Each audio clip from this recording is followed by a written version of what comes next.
2005, two brothers hit the road to chase demons and fight monsters. After 15 years, they made television history and built a community of dedicated and lasting fans. I'm Rob Benedict. I played God, a.k.a. Chuck Shirley. And I'm Richard Spate Jr., and I played the Archangel Gabriel, a.k.a. the Trickster, a.k.a. Loki. And in later years, I stepped behind the camera to direct a bunch of episodes. And though we've been involved with the series for years and multiple seasons, we never sat down and watched the entire show. Until now. Rob and I are going episode by episode, watching each and every one.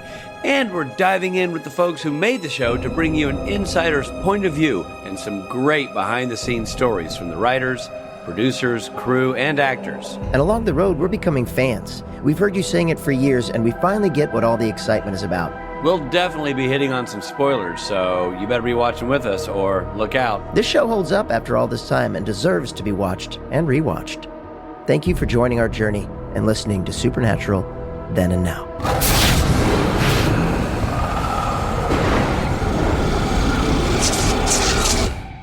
Hey everybody, it's Rob Benedict. And this is Richard Spate Jr.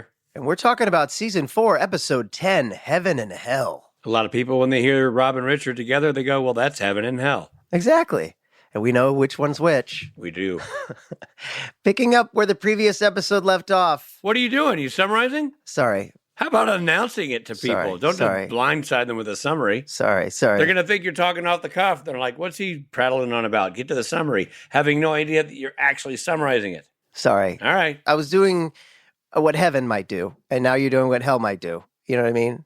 If hell is the more organized one, then yes, you're right. Chaos. Ladies and gentlemen, here's Rob Benedict doing the summary. And so, no. Let's stop. How are you, Rich? You doing good? Good, Bobo. And yourself? Oh, great. Real great. I'm just excited.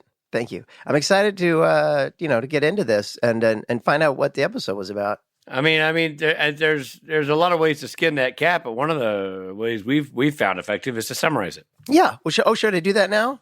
Why not? Okay. Picking up where the previous episode left off, Sam and Dean are in a standoff with Castiel and Uriel about what to do with Anna. The angels want her dead. So they attack the Winchesters, but then disappear in a flash of bright light. And the boys find Anna in the adjacent room, who has used her own blood to draw a sigil on a mirror, which sent the angels away. Sam and Dean, Ruby, and Anna hide out at Bobby's place. They finally get to use that room, that safe room. Yeah, man. Anna speaks about a vague memory of a different father who was abusive.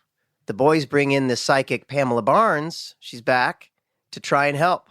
It is revealed that Anna is a fallen angel who surrendered her grace to become human. Sam is able to track down where Anna's grace might be, an old oak tree in Kentucky. The four of them travel there only to discover that it is gone. Suddenly, Anna can hear angels talking. She says that if she isn't turned over to the angels, Dean will be sent back to hell. Later that night, Anna tells Dean a little more about why she wanted to be human and that she forgives him for what he did in hell. They kiss and then ultimately make sweet love in the back of the Impala. Meanwhile, Ruby meets up with Alistair. She offers to trade the location of Anna in exchange for letting her and the Winchesters go. Alistair doesn't go for it, and he takes her captive and he tortures her. Uriel appears to Dean in a dream and shows him he holds Anna's grace in a vial around his neck. Uriel offers Dean an ultimatum. Back at Bobby's, Uriel and Castiel arrive to take Anna. It's either her or Sam. Suddenly, Alistair and an injured Ruby appear to take Anna. It's a showdown, angels versus demons. A fight ensues, and the Winchesters are on the sidelines. Anna takes back her grace from Uriel in the melee. She becomes a blinding light and disappears. Alistair disappears in the process too, and Castiel and Uriel leave. Later, Sam and Dean are sharing some beers and reflecting on the events of the episode. In an emotional confession, Dean reveals that after years of torture in hell, he broke. He got off the rack and tortured other souls. Yeah. You know what's interesting about this summary? Not much, but at one point you said Anna's grace. In this sentence, Sam is able to track down Anna's grace. Where Anna's grace might be. Okay, and here we go. Anna's grace. And ironically, in season 15, the character of Lilith is brought back to the screen by actress Anna Grace Barlow. Well, there you go. Thank you for that, Rich. We could have saved that for fun facts, but hey, it's right here. Well, I would have forgotten. So listen, if you remember from the last episode, we really loved the pieces we didn't necessarily love the whole thing together. I tend to feel a little bit the same about this. I feel like maybe I enjoyed this episode a little bit more. I'm curious if it was a mid-season finale. At any rate, that last scene with Sam and Dean was amazing. Both of the actors are amazing. Jensen's work in that scene is So unreal. And it was good to finally find out what happened in hell for him. Yeah. Again, continuing excellent work by Julie McNiven. Yeah. And I love the standoff between angels and demons. Who's the actor who plays the creepy Alistair? Oh, Mark Ralston. He is so good and so creepy. All of it. I love the pieces. It just, as overall as an episode, it didn't all add up as like home run to me. And I couldn't agree more. And it's almost like I can't put my finger on it because every scene is engaging. Every performance is engaging. Mm-hmm. Every moment, there are seminal moments in this episode that are reflected back on by fans, and the Anna Dean scene, obviously monumental. The Dean confession about what he did in hell with Sam by his side scene is iconic. Yeah, I know we use that term, but it really is just a unbelievable moment of performance and great writing and great shooting. It's just a culmination of a lot of great work by a lot of people, but especially Jensen. And Robert Wisdom, he's always phenomenal. Amazing. Misha's great. I love this great. creepy Castiel. Mm-hmm. Like, creepy Castiel is my favorite Castiel. I had no idea that Castiel was such a powerful creep. And man, he's way more interesting as a powerful creep.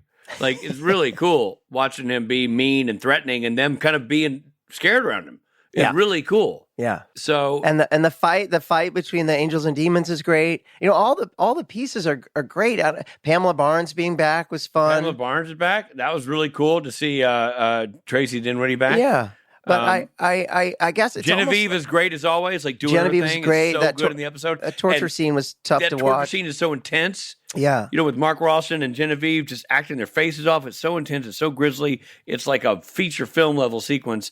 And for some reason, and I can only say for me, I think it's just too much packed into an episode. Yeah. So it was just more than I could absorb. I've got my beard already. I know who it is now. And it's a reference that only you'll understand, I think. Captain Lou Albano. Wow, Captain Lou. It's too much beard. And he had it all in a little, Captain Lou Albano, if you ever watched Cyndi Lauper videos from back in the day, he was like her sidekick in her videos, and he's big guy with a big, huge beard that he wrapped in a little rubber band at the bottom of the beard. All the beard was wrapped into a rubber band, and that's too much beard for that rubber band. It's too much beard. Too much beard. That's a really funny and smart review because it is too much. I wonder who I would put in that. I know exactly who. In classic Robin Rich, keeping with our dramatically different references that exist in our head, my beard is going to William Lee Golden. William Lee Golden is definitely the too much beard. As I don't have to tell you, the audience, that William Lee Golden is a founding member of the Oak Ridge Boys. Okay, and he was the furriest of the Oak Ridge Boys. He had a huge beard. He was always unkempt and scraggly, upsetting my mother every time she saw the Oak Ridge Boys. Because the other Oak Ridge Boys were very clean cut, but not William Lee Golden. His beard was all over the joint, and he really stood out in that crisp, clean quartet, the Oak Ridge Boys, which, by the way, Elvira, go back and dust off that one, or Come On In. Just a beautiful, like, toe-tapping country number.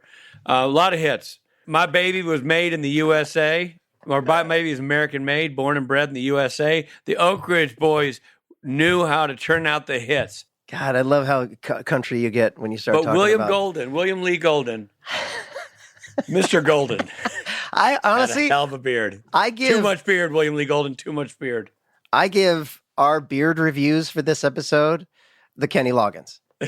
And a Stapleton. Because they're good. And Stapleton. These are good. Good beards. I think you nailed it, though, with the too much beard. So we're going with Captain Lou and William Lee Golden. Yeah, too much beard. I'm happy about that. I really am. It's almost not a bad review. It's not. Weird. There's so much greatness. There could have been maybe these 2 episodes should have been 3.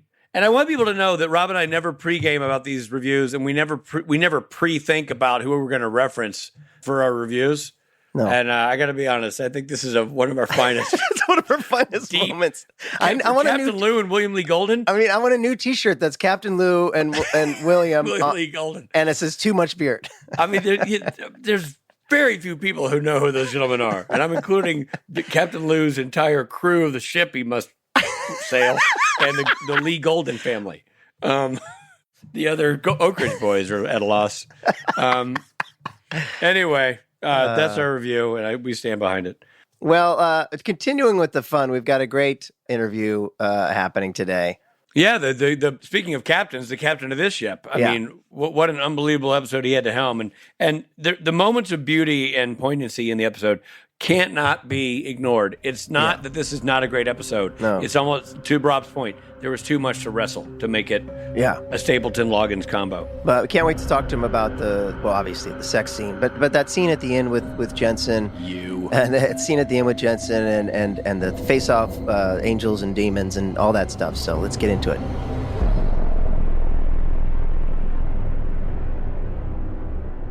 Our returning guest, J. Miller Tobin, is back with us, and he directed 4 episodes of Supernatural in the first 5 seasons. Most recently, he's directed episodes of CW's Tom Swift and ABC's Emergence. Welcome back, J. Miller Tobin. Hey, Miller. Hey, thank you. Thank you for having me back. I love being here. Oh, dude. Love having you. I mean, we had to have you because there's so much. We didn't have a choice. Like, our hands are tied. There's so much going on. Okay, so Rob and I were talking about, this is the first Supernatural back-to-back legit to be continued episodes. Like, you have the second part of a 2-parter. Exactly. So one of the questions I have is, how much did that play? Did you have to have any dialogue with the previous director? Was there anything that you had to sort of like Charles cohort Beeson with them? actually directed. I mean, like, it I'm was not Charles. saying the right thing. Yeah, did you and Beeson have to like powwow on anything, or no? Was it Not really, because there was a pretty clear handover. What did happen was that I inherited all of the stuff that he had set up. right? But I was sort of tracking his episode and tracking him, and I mean, we didn't sit down and like have a long heart to heart, but I would stop by set and he'd say, "This is what we're doing," But they built the barn from scratch. They built a silo from scratch. Right. There was a lot of that. A lot of those design choices had already been made, but we talked through how he was going to use them and what we were going to do. So there was a little overlap. There was a little segue there, but his episode was still fairly distinct from mine. I got all the big payoffs, thank goodness. So, Right. But again, a lot of that, mostly it was about the sets and not so much locations, because there was the 2 huge sets. And that was new. That was new territory for Supernatural because they weren't doing that. Completely. That was the barn was brand new and the silo was brand new, and they were both. Yeah. Well, I guess they were built for that run of shows. Yeah. Was that on a stage? Yeah, they were all on stage. Yeah. And you also had, I mean, the cast of Spartacus in this thing. I mean, I don't mean like one line people. I'm talking about massive. Oh yeah. Big characters played by big established actors. You had a lot of moving Robert parts. Wisdom, Julie McNiven. I mean, they were all amazing. Mark Ralston, who's so good. Did you? Yeah. You inherited all them, right? Because they all came through the pipeline. I mean, Julie had already been cast. Yeah, I wondered if maybe I because heard it all. you were so involved in, she's so obviously key in your episode and in Charles' episode, if you were involved in her casting process at all, but. No, that was all done by the time I got there. I mean, I started prep when Charles started shooting, so that all of those decisions have been made. But listen, again, this has all been vetted by Kripke and company. So there was, what was I going to do? Complain? I mean, these are brilliant. These are wonderful. Well, actors. I mean, Supernatural continues. I always, Rob and I always feel like a little bit like jerks saying this since we are beneficiaries of the great guest star casting of the show. But Supernatural, their track record of nailing it with unbelievable performers in guest star roles and supporting roles is practically unmatched until you get to The Sopranos. I mean, literally, it's baffling how good and the caliber of people, recognizable names and faces. And well, again, I think Robert Wisdom. I mean, Julie McNiven is honestly one of my, except for you two, of course, was one of my absolutely favorite top guest stars. I mean, who in the world better to play a fallen angel than Julie nobody? McNiven? I mean, she's so good. Brilliant. Totally. She's really brilliant. Yeah. and just, and stunningly beautiful and ethereal and just, I mean, Yep. she literally is like an angel on earth, and which is obviously the point. Right. So it was, Yeah. she's a joy to work with. She was so much fun to work with. Just a pleasure.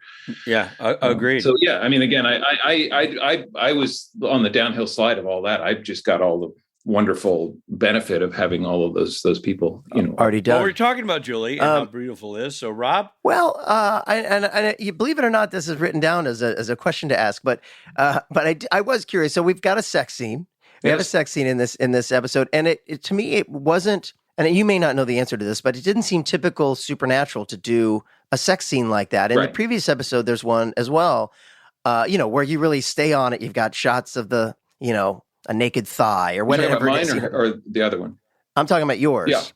Yeah. Just in terms of, it felt like, do you think that was something that was coming from studio? Like, hey, we need to have the boys need to hook up. It's not like he kisses her and then we fade out and fade in post-coital kind of thing. It's like we're there. We haven't actually, you know what I mean? Yeah, I honestly don't remember what the genesis of it was. It must have come from, again, the writer's room, because I must be. I remember the overriding idea of all of that was that this was their last night on Earth, right? I mean, it was going to be, it wasn't a typical, we meet somebody at a bar and have a night together. This was, we're all going to die tomorrow, right?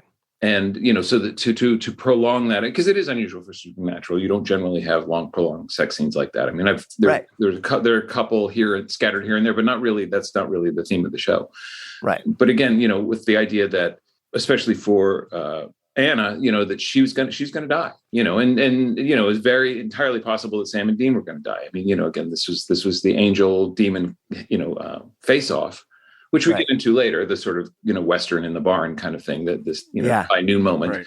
Right. But the whole point of it was, this could be it. This could be it for especially for her. I mean, I don't think anybody watching this show thought we were going to kill Sam or Dean, although we did actually kill them a number of times. But we tried, damn it. We tried. Yeah. But yeah, so I think the idea was really to prolong that moment of earthly pleasure, again, for Anna as an angel, just discovering her angel heritage, right? But having come to Earth to invest herself in human emotion, human, physicality, human, so that for her it was sort of the pinnacle of that journey. And how do you shoot that? Does the car come apart? We shot all of the pieces up to on location, including the hand shot, which I'll talk about in a second. The hand against the window. And they how many cars did they have? They had like 30 Impala or something, but it cut one in half for us. Wow. And that was on stage. So it made it a lot easier, obviously. But you can tell it's essentially the whole thing is shot from one angle. It's, from the front seat looking to the back seat.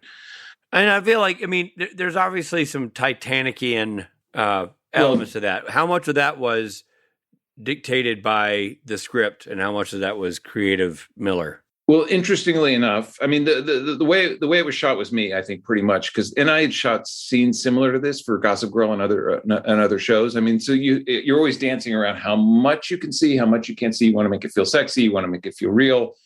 In this case, we wanted it to feel romantic, right? Above it, beyond anything else. So there was a lot of shots of the two of them, their faces, and all of that, beyond hands on legs and stuff like that. But the hand on the window shot was in the script. And I read somewhere later, I can't remember where, that Kripke hated it, but it stayed, or wasn't thrilled. Like, it was too much of a quote, right? Basically, is I hated it's a wrong word. I don't know. But he was very ambivalent about the idea that they would actually had gone as far as quoting Titanic. Right. Yeah. But it was there, and we shot it. He didn't pull it out. He put it in the show. There. So I don't know what. And the script is written by him. This script is actually written by him, so it's probably Eric going like, "Who thought of that? Oh, that's crazy." So I was going to say that I'm struck by this in your journey as director on the show. That, and I know you just said that you'd done several sequences that were similar, but it was new to Supernatural. Like getting an intense sex scene like this for Dean. There had been one in season 1 that was kind of like then they went away from that. Then Jared had his own sex scene earlier, and ended up marrying the woman. And then this was sort of Jensen or Dean's return to that sort of vibe. And And then you had also you also were sort of breaking ground in sort of many episodes ago in the Alona Tall episode of her getting, the sort of physicality that went on with that episode. You were handed some sensitive material. And even though the sex scene, and this is consenting angel and human, and it's a romantic scene, nonetheless, from an actor-director standpoint, it's still a sensitive thing to address and approach. So what is that like? Like, you obviously are good at it. You've done it on other shows. You've done the dark version. Now you're doing the light version. From a professional Miller standpoint, how do you go into these kind of sequences and how do you approach it? Because that's a very good question. I mean, we shot this long enough ago that it was pre-intimacy coordinators, pre all of that. So there's a little less scrutiny on this stuff. But I always approach it by sitting down, talking to actors, and saying, "This is what the story we're trying to tell. Like, this is where we need to get to. You guys help me figure out how we can do that and make everybody feel comfortable." So again, for me, it's about starting with the end result in the sense of, we want to get to this point story-wise. Right. These are the elements that I would like to do visually or, physically. How can you guys help me choreograph that? And I really rely on the actors at that point. I mean, again, you're dealing with, Jensen and Julie. It was fine. Sometimes you shoot a scene like that and the actors are like, let us just do it. We'll find it. Or sometimes you work with actors and they're like, just stand by the camera and tell us exactly what to do. Right. Stick your hand on my ass. Say, just yell at us while we're doing this, because we know the music's going to play over this. Right. Right. We know, just tell us what to do. And other actors are like, we'll find it. And this was somewhere in the middle, as I recall. Again, I don't remember exactly, but we had definitely choreographed or discussed certain positions, like Dean on his back initially, or Dean on, her on her back initially, him taking off his shirt. Everybody wanted to see Dean with his shirt off. There were certain elements that you knew were going to be sort of important to the sequence. And the flip side of that is when she was on top and just seeing how, again, just ethereal lighting, beautiful lighting, making her look gorgeous, and then nose to nose. I mean, again, that was really the moment. And this is a romantic thing for Dean. That was the other sort of element in this.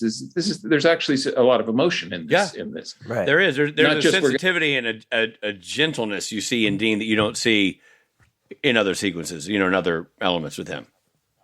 Julie, as an actress, inspired that in Jensen, if I can speak for him, as Anna did for Dean. I mean, there was a really nice connection and bond between the two of them, both, that's cool, as character actors. I mean, they're, again, total pros. No. And I want to kind of explain this to our people who listen and are not in the industry. So, because you had referenced intimacy coordinators, and just so folks know, now in any set, that kind of scene, there'd be a person who is a designated representative of intimacy, right? I mean, they're there to be the sounding board for the actors and be the go-between between you and the performer, I suppose, or be there. I mean, how would you describe that? Yeah, I mean, again, I did a very simple, even simple kisses. Now you generally have a coordinator on set, and it's primarily to protect the actors. There's been many instances where actresses specifically on set have been goaded into doing things that they weren't necessarily comfortable with, and so there's been a push towards creating a safer environment for shooting and for actresses. And so all of those things are discussed up front. Generally, they're very choreographed. You agree in advance what's going to happen. And again, it's on Tom Swift, I had a kiss in the doorway. It was very, as far as I was concerned, very straightforward, but we had a coordinator on set. And again, I approached it exactly the way I always do, which is, this is the story we have to tell. We have to get to this moment in terms of seeing this emotion on screen. That emotion is being portrayed physically. So how do we get there? And, the actors were fine. They were totally cool. And it was not a non-issue, but we did have that third party. Right. There. Well, I think that position, if I may sort of pat you on the back, that position was not created because of the Miller Tobins of the world. That position was created because of the lack of Miller Tobins. You know what I mean? Like, you are the kind of director, you've directed me. We've interviewed you a bunch. We know you as a guy. You're going to come in, A, prepared, and B, sensitive to what you're doing. Well, I like actors, so that's yeah. And no, seriously though, that goes a long way. Everybody does, Not everybody does. I mean, but I'm saying like that's so. I think it's really cool that you have gotten. That's why I brought up the other episode. You've been handed really tough material. It's people. Yeah. People think, making out with hot people making out that's got to be fun. It can also be incredibly awkward. It could be. It's very medicinal and antiseptic trying to get these things with a crew of people and and not kill the vibe of the whole story. Anyway, you do a great job with it. It's a great scene. Well, and along that same line, what was it like then shooting the torture scene with Genevieve? Because to me, that's also very sensitive. And Ironically, I remember that being harder. Sure. yeah, it's not fun. No, it's not. To strap someone to a table with no shirt on and Exactly, that whole sequence, that whole table, that it was designed basically to make her naked and still be whatever, censorship safe or whatever, right, network safe. But yeah, I mean, basically the banding across her chest and the banding across her waist, that was, her arms are out like that. I mean, very specifically designed so that it was clear that she was naked and yet covered enough so that we could air it, but I mean, making her feel completely and utterly vulnerable. Again, that was the story point. We just wanted to make it feel as if she had no control in the situation at all, which she didn't, obviously. But but the idea that she was naked made her even more vulnerable. And again, Genevieve was amazing. She didn't. Yeah. You can tell from watching this. She didn't back down. She didn't shy away from any of that. I mean, it was. But that for me was much harder to shoot and choreograph. Sure, I can see why. Because I mean, when she started screaming, it just made the hair stand up on the back of my neck. I mean, it was really especially muffled like that too. That's that horrible mask that she had on. And that was a real thing. That was a leather mask that had been created to fit her face. I mean, that was not right. Yeah. She didn't bring that from home. You know what I mean? That was pure supernatural. Yeah, she didn't say no, actually I travel with my own blood-soaked leather mask. Just hold that thought. We're coming right back.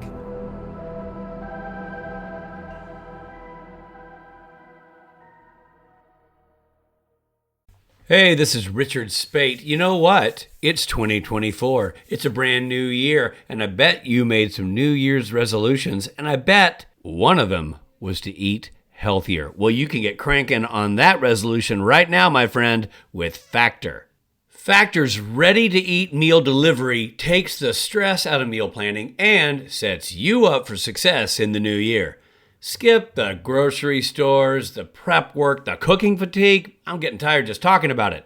Instead, get chef-crafted, dietitian-approved meals delivered right to your door. With over 35 meals to choose from per week, including options like keto, calorie smart, vegan, and veggie, and more, plus over 55 weekly add-ons, you will have a ton of nutritious and flavorful options to kickstart this resolution off right. Forget frantic lunch prep and rush dinner making. That stinks. Factor's 2-minute meals, yes, I said 2 minutes, are your secret weapon in the new year. You get to fuel up fast with restaurant-quality meals all delivered right to your door. It doesn't get any easier than that. And Factor now offers loads of snack options like breakfast, smoothies, juices, snacks, and more to keep you going no matter what's on the schedule. So I know what you're asking, Rich, how do I tap into this Factor magic? You head to factormeals.com/SPN1050 and use code SPN1050 to get 50% off. That's a lot off. That's code SPN1050 at factormeals.com/SPN1050 for 50% off. Make that resolution happen now and make it happen at a discount. Fantastic food that's healthy and delicious and delivered right to my door. Now that is how you start the new year off right.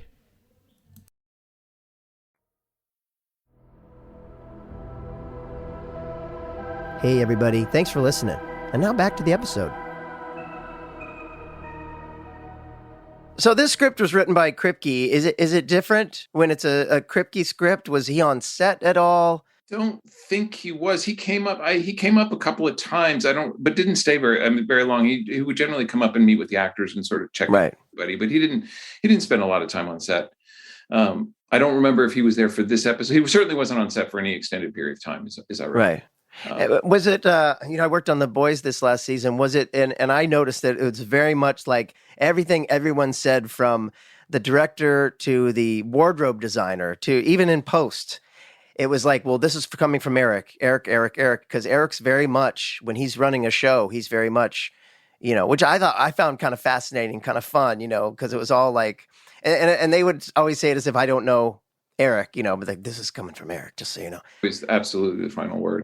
The other thing that was kind of interesting about this season and this show was that there was an interim production team. Richard, I don't know if you remember this, but it was Val and somebody. Yeah, they took over for Cyrus, and they. My understanding is not beloved.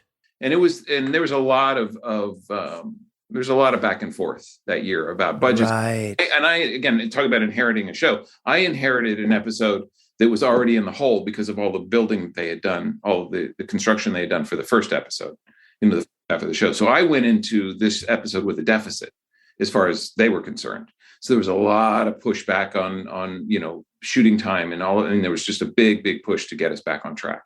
And it ultimately affected the barn scene because we had shot listed what was on the page, and we knew it was going to be a long day. We knew it was going to be probably a 13-hour day, maybe a 14-hour day.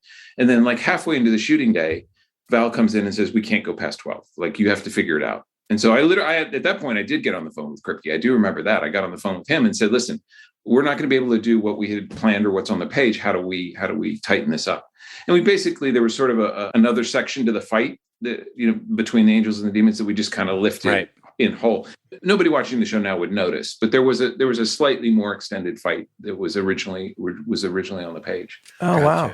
But again, well, let's talk about that barn showdown a little bit more. So what you'd mentioned sort of a high noon aspect to it. Was that the premise? It was okay. What is it? Something at OK Showdown at the OK Corral. It was the two teams. I mean, these are our two, big bad teams, angels are dicks, demons are demons. But here we are when they're going to have this big face off, in the barn. And it was scripted as and conceived as, an old school showdown. I love it. And, all of the blocking of the fight. Again, we had Lou as our coordinator, of course. So the fight blocking was amazing.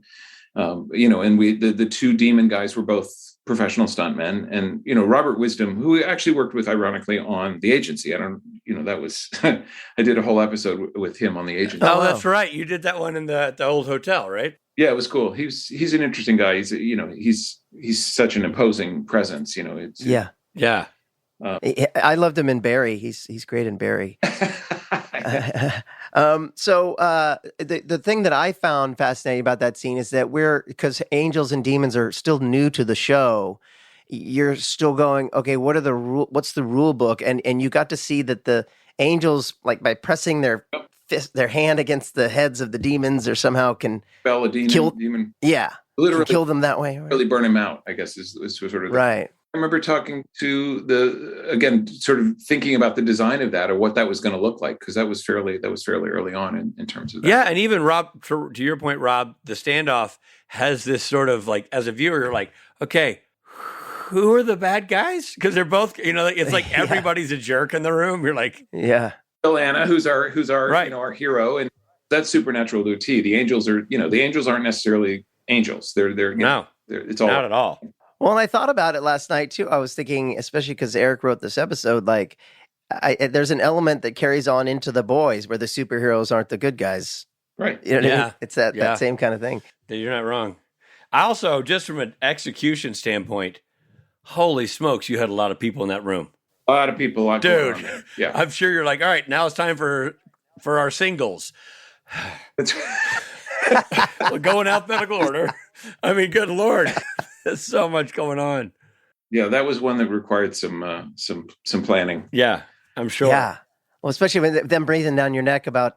Oh, and you have to be done at midnight. Yeah, that was a tough day. I definitely remember. Now that's like an amazing accomplishment, and then we move to another amazing accomplishment in this episode, which is on the face simpler, but just so complex in its performance. Is that last scene with Dean, with Sam and Dean on the car. And you've talked about this before, but I would like you just to take it from here. Tell us about what that was, and how it came to be. Well, it was, again, this was all on the page, initially, but we knew, everybody knew what a big moment this was going to be, because we've been referencing hell and what happened in hell. And Dean was clearly, ambivalence, not the right strong word. He was clearly torn about what had happened. And then, we start hearing these references about what he did or might not have done. So there's a lot of sort of stuff that's sort of filtered in advance. Listen, honestly, this is one of my favorite scenes I've ever shot. I just think Jensen was beyond brilliant in this scene. That said, I can't take credit for it. I mean, he walked in, locked and loaded. He said, we had talked, in advance. We had been spent. It was one of the later things that we shot, as I recall. So we had some time to talk about it, and we all knew what a big moment it was going to be. It was going to be just a huge moment. We shot it first thing in the morning. We got the boys out in the car. I wanted to keep the blocking super, super simple so that there wasn't a lot of choreography or movement that Jensen could really do it. And he when he got there first thing that morning, he pulled me inside and said, I need to shoot my close up first because I'm going to come in ready. And so the shot that takes everybody's breath away, or when tears are rolling down his face, that was literally the first take of the first shot of the top of the day. We got everything set up. We blocked it. He went away. When it was time, he walked in, sat down on that car, and we shot the 2 close-ups like right out of the gate. And wow. That's what he did. That's what he brought, into set that morning. And then we worked our way back. Then we normally you'd start wide. And for people who normally when you're shooting, you start wide and you work your way in. And that generally works because it allows the actors to warm up and they get more used to the scene and they feel better about it. And there's more comfort and the lines get stronger and the performances get better. It's a little bit of a rehearsal on camera. And then by the time you get to the close-ups, everybody's comfortable with what they're doing. And they've run it times, hopefully without wearing them out, without exhausting everybody. In this case, it was, again, all Jensen. He just said, I got to shoot this up front. I don't know how long I can hang on to this. So let's get it right. And we did. We just nailed it. I mean, there was just absolutely. And, it's a masterclass in performance by Jensen. It really is. And it speaks to his talent. Again, why Jared and Jensen were the tent poles of that show and made it so great was they have that and they have that skill set. Like Jensen had that skill set to do that scene. And plenty of actors couldn't go that deep, that fast, that emotional. Like it was intense what he pulled off. And also because, again, this is not to denigrate anything, the show or any of the actors, but, the Supernatural is not structured with moments like that very often, right? It's not something that's called upon for Jensen as an actor. He wasn't called, there's a rhythm to the show that is very consistent. Mm-hmm. It would have been easy for them to fall into that. But every time those guys were asked to step up to the plate, like this one, there was no question that they were going to. Right. And I think that's the thing. It's like when you audition for Dean, this wasn't the scene he read with.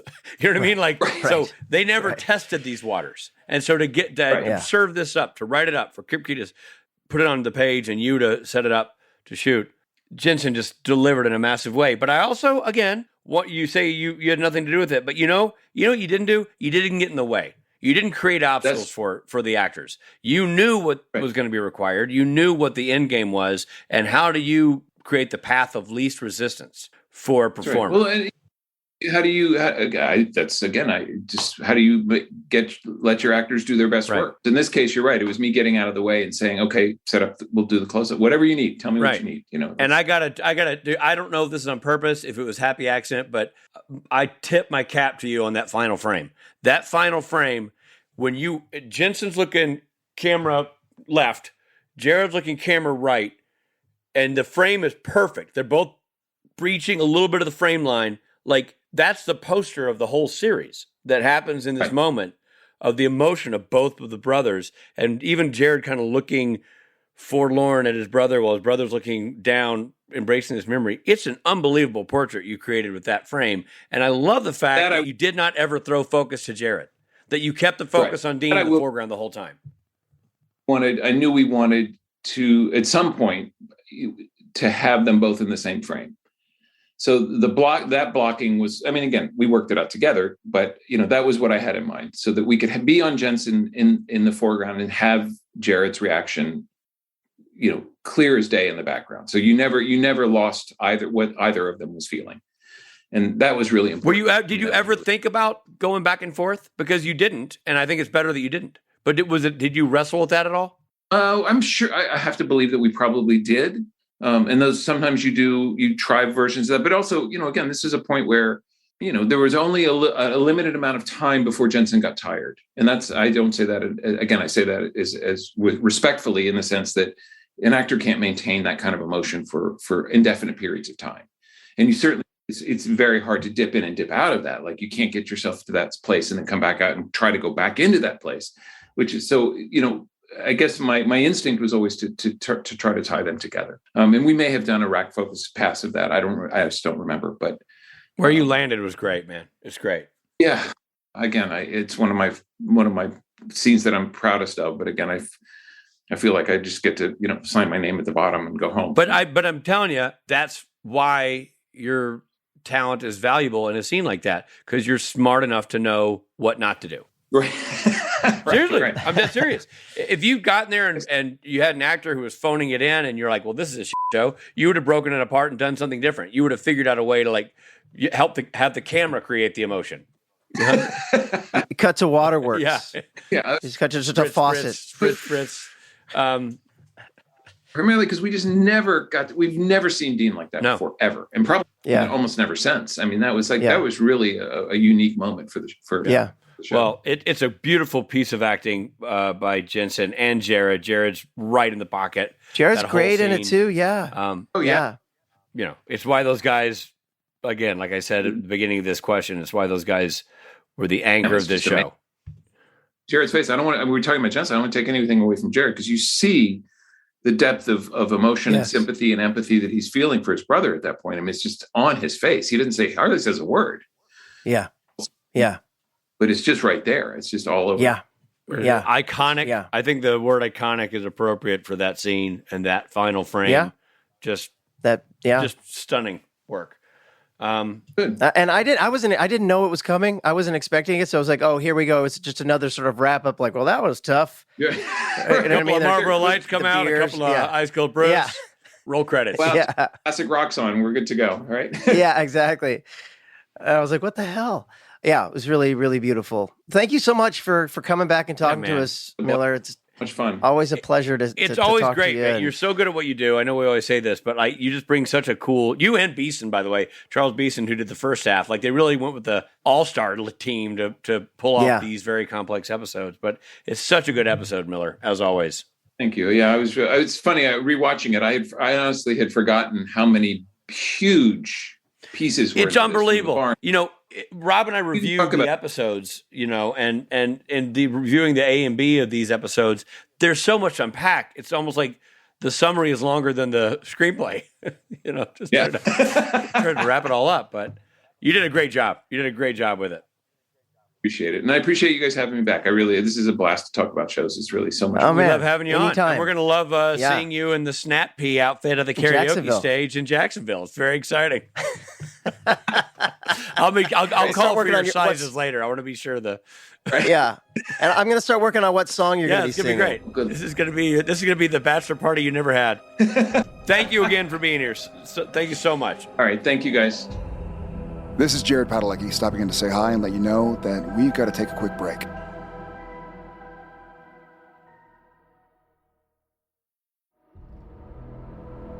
Thank you for supporting Supernatural then and now.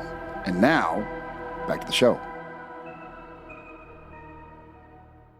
Man, I always love having Miller on. He's just cool as a cucumber, and is just such an intelligent guy. And holy smokes, can he remember the details from years ago? I love it. I love him. I love how much he remembers. And he's, our kind of guy. He's just a nice fella and super smart, and always a pleasure to talk to him.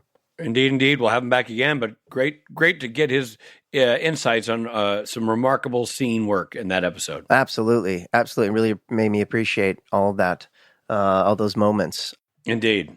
But now... Yeah? It's time to turn our attention away from J. Miller Tobin. Okay. And over to mythology. Supernatural came up with a fun definition and purpose for grace in its mythology. However, the role and purpose of grace can be interpreted in several ways in Christian scripture.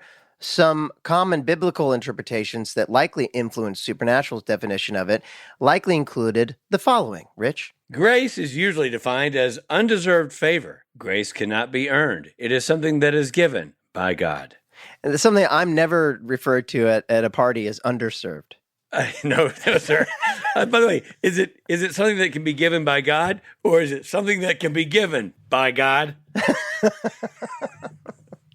Grace is the spontaneous, unmerited gift of the divine favor in the salvation of sinners, and the divine influence of and the divine influence operating in individuals for their regeneration and sanctification. And that line I just said, thank God I never had to memorize. Oh my gosh. That's crazy. God's grace not only offers salvation, but also secures it. I still don't understand what it is. Neither do I. Angel Grace also plays a large role in the game Magic the Gathering. Yeah. Go figure. Yeah. Angel Grace. Well, Angel Grace Barlow, which is not her name. Anna Grace Barlow. That's her name. And she played Lilith? She plays Lilith in season 15. Which episode? Great episode. I directed her in 2 episodes, and she's just fantastic. Which episodes? One where Jake Gable plays 2 people. Oh, that one. That's a great one. I saw that. And then I saw one that. where it's like a werewolf episode. You think it's a werewolf episode, and then it ends up being a Lilith episode. She reveals it's a really cool episode. I know I directed it, so I'm biased, but she's so good. She was just one of those, again, litany of guest stars who came in and just crushed it.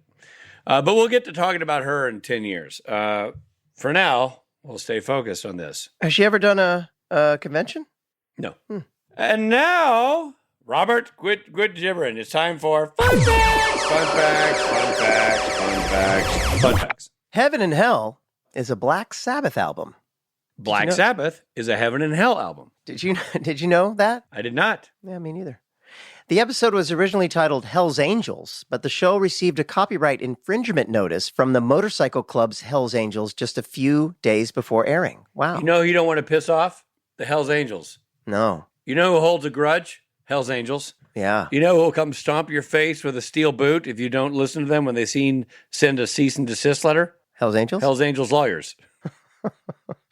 Yeah, wow. Copyright infringement notice from Yeah. Hell's Angels. Man, that's There you serious stuff. I didn't want to talk about that. In a deleted scene from the episode, Castiel and Uriel discuss the aftermath of Anna's escape. Uriel wants to kill Sam and Ruby in retribution, but Castiel reminds him that their superiors have ordered that they not be harmed. Uriel is angry and voices dissent. Castiel responds by warning him against disobedience for fear that he become like Anna.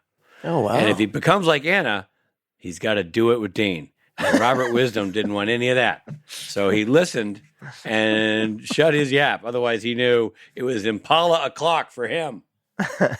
That's wow, interesting. And also interesting there's a full deleted scene because already this episode had too much beard. Oh my God. Like, man, there was more Yeah. to pack in. Wow. Very interesting fun fact. You'll see the name Trevor Sands get story credit for this episode. Trevor is a screenwriter and friend of Kripke's. They were brainstorming on a different project, and they came upon the concept of an angel that had come to the earthly realm against the rules of heaven, and the main character would be the poor schmuck who fell in love with this girl, who would never be able to be a normal girlfriend for anyone. Oh. Anna's parents are Amy and Rich.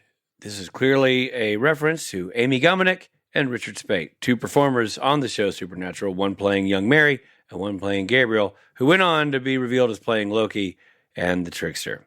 Another theory, which is probably wrong, another version that Eric Kripke says, which is probably wrong because what does Kripke know, is that the names Amy and Rich are actually a reference to Kripke's personal friends, Amy and Rich Wilkes. Rich Wilkes is the writer of Airheads, featuring Adam Sandler and Brendan Fraser. He also wrote Vin Diesel's XXX, which was sued by every cartoon ever because every liquor bottle in every cartoon has XXX on it. And this is clearly not what they meant.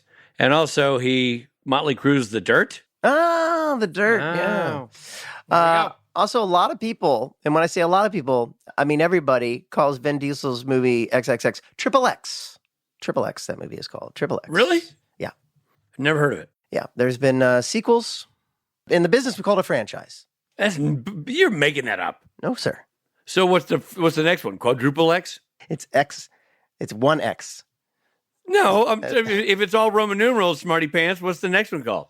Well, 1X would be, 19. You.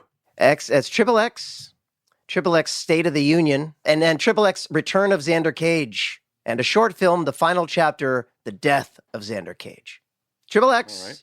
Triple X State of the Union, Triple X Return of Xander Cage, and the short film, final chapter, Death of Xander Cage. Stylized as XXX and pronounced Triple X. There you have it. Interesting. Anybody? I dozed off during the middle of that, but I'm sure it was great. Well, let me just summarize for you. I was right. All right, fine. Okay. Anyway, well, that was fun. That was fun. That was great. Yeah. You know what we've never had? We've never had a review that was too much beard. Like, this is groundbreaking for us, too. It's a first. It's a first. And a lot of people are going to talk about this. People are already talking about it. Yeah, I'm talking about it right now. Yeah. People are like, hey, I love that Too Much Beard episode. People are going to say. They're going to say episode 4. That's when we had the first Too Much Beard episode. That's what people are saying. This is the one they're going to talk about when they talk about our reviews, which they don't do. Exactly. But if they were to, this would be on that list of things they would talk about. That's right. Well, thanks for listening, everyone, and we'll see you at the next one.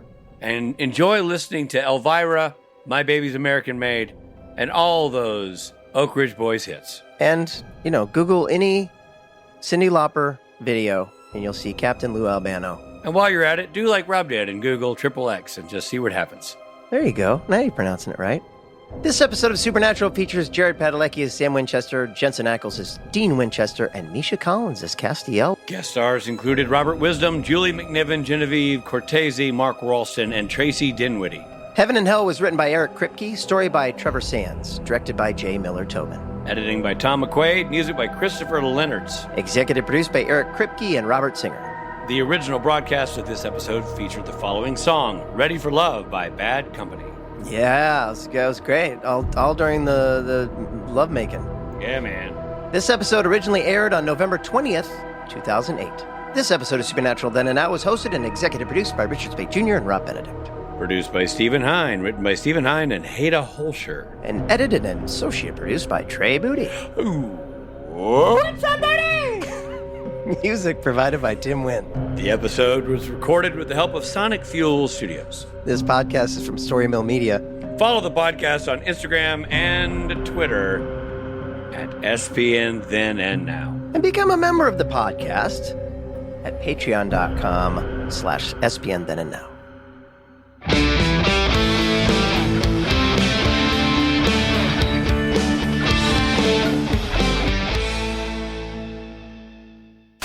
It's just Castiel. He doesn't have the last name Winchester. Castiel Johnson. Heaven and Hell. Did you say Castiel Winchester? I didn't even notice. No. That's hilarious. Yeah. Very few people who know who those gentlemen are. And I'm including Captain Lou's entire crew of the ship he must sail and the Lee Golden family. Well, and producer Steve, who's looking at us like, you idiot.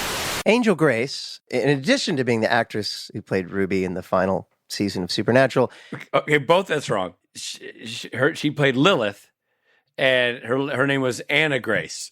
Grace is usually defined as underserved favor. Oh, no, that's right. Not underserved. Undeserved. Oops.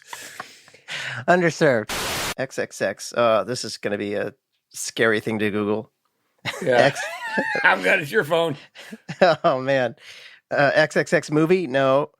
XXX Vin Diesel movie. God help me on this result.